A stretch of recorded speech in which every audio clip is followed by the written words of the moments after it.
So thank you so much for having me, guys, today. For those of you that I know, it's so good to see you. I feel like it's been a really long time. And then for those of you that don't know me, my name is Estrada. I sell real estate in Los Angeles. I've been doing that for the last 13 years. I absolutely love it. And what I'm here to talk to you guys about is branding and the importance of branding for the next 10 minutes.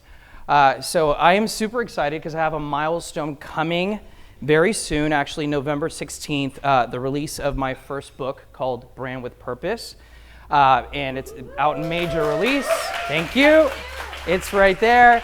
It'll be out at Target, Walmart, Barnes & Noble, Amazon, and at every airport in the country. They all picked it up. They read the manuscript. They believe in the manuscript. So I'm still on cloud nine, super excited, and it's a pleasure that I could actually be here. This is my first presentation of the book and a little bit about me, and hopefully there's something that I say that will resonate with you. So the way that I look at branding is, instead of the outside in, I look at the inside out. So outside in being, this is how your newsletters need to look like, this is what your videos need to look like, this is what your website needs to look like. I'm more about like, let's go inward. Like, what is your story? What are your values? What are your principles? What is the legacy that you want to leave behind? What is the negative self-talk that's keeping you from getting the things that you want? So a little bit of my background. I grew up in Los Angeles. My dad, janitor. My mom, a seamstress. They both immigrated from Mexico. And so I had very humble beginnings. And I had three stories that played in my head for almost 30 years that controlled the whole narrative of my life. The first one was, don't set your goals too high because I don't want to see you upset when you don't achieve them. You're not that smart. Later on in life, I was told, don't tell people you're Mexican because no one will take you seriously. You'll never have the job that you want, so tell people you're Italian. That's how you'll be successful. So I did whatever I could to look Italian. I almost changed my last name because of it. And then lastly, in my younger teenage years, I was told, never come out of the closet. Because if you come out, you'll never get the job that you want, no one will ever love you, and you'll never be happy. So those three things were the narratives that controlled my life until I was 30 years old. Everything that I did, everything that I said, I always was looking over my shoulder saying, if they only knew. And especially with being gay, I come from a very religious family where it's not okay.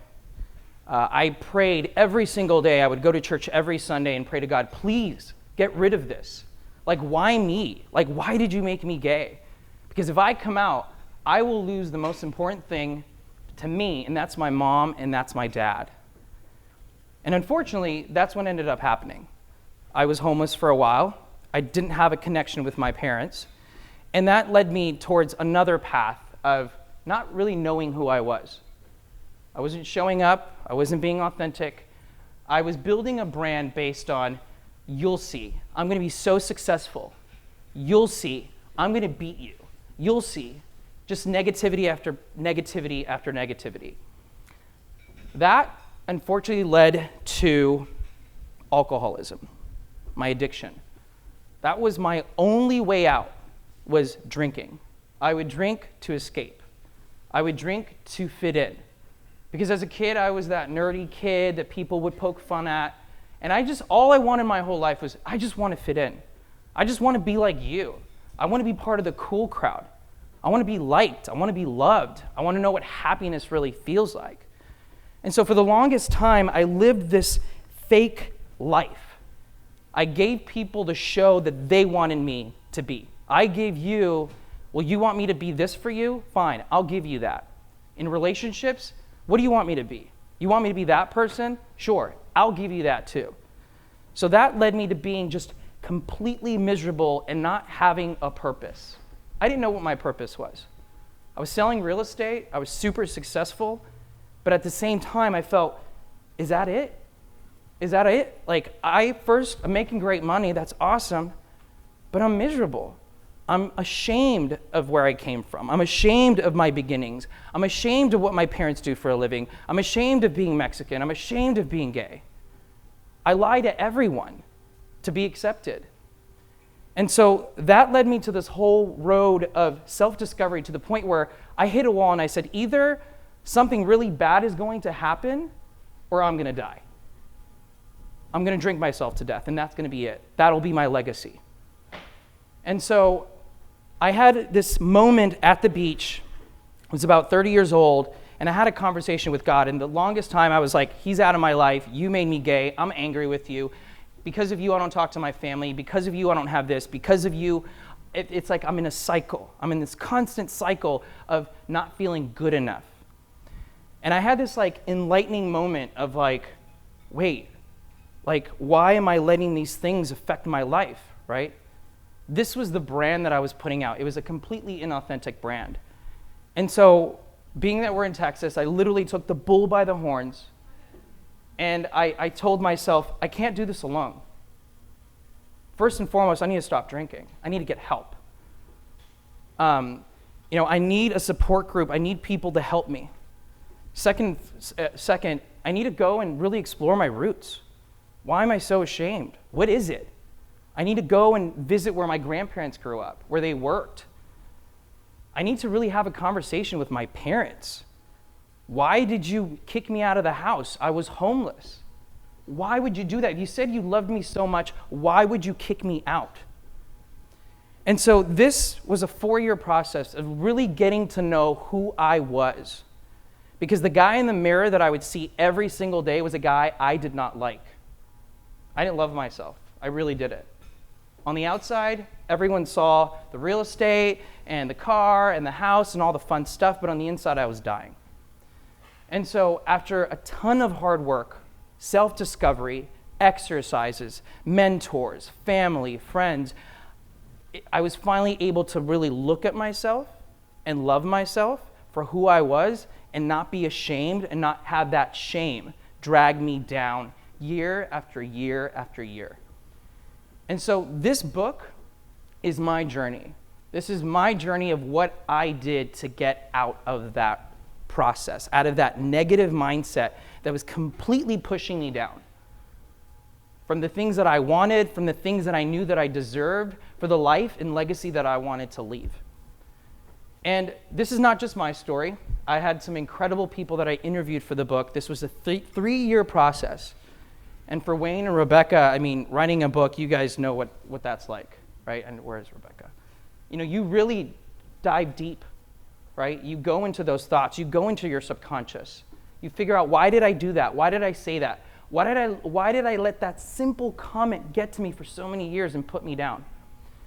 And so I created this incredible, I put together all these questions and I asked myself, and I went through them in detail. And everyone that I interviewed for the book, from Belinda Carlisle from the Go-Go's, to the Princess of Sierra Leone, who has a very similar story, I grabbed all of their information, all of their tips, all of their struggles, and I put it in this book because I wanted this book to leave a legacy of helping people find out who they truly are, to let go of that fear, that resentment, that shame.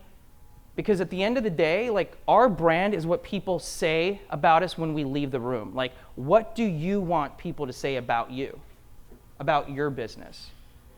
And when I came to terms and I accepted myself fully, I kid you not, my life absolutely changed.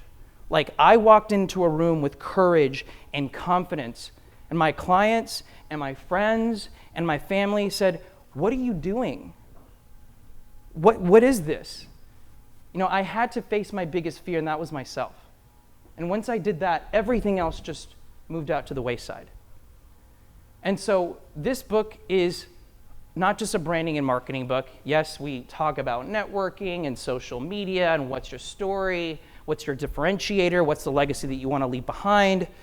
But it's also a self-discovery book, a book to dive deeper into who you are. What are your fears? How can we get rid of them? How can you be more courageous? How can you leave a legacy? What do I want people to say when I pass? And so that's the book, and I'm super excited to be able to share this with you guys. This is my first time on a stage. This is my first time opening up to such a large group of people. And thank you.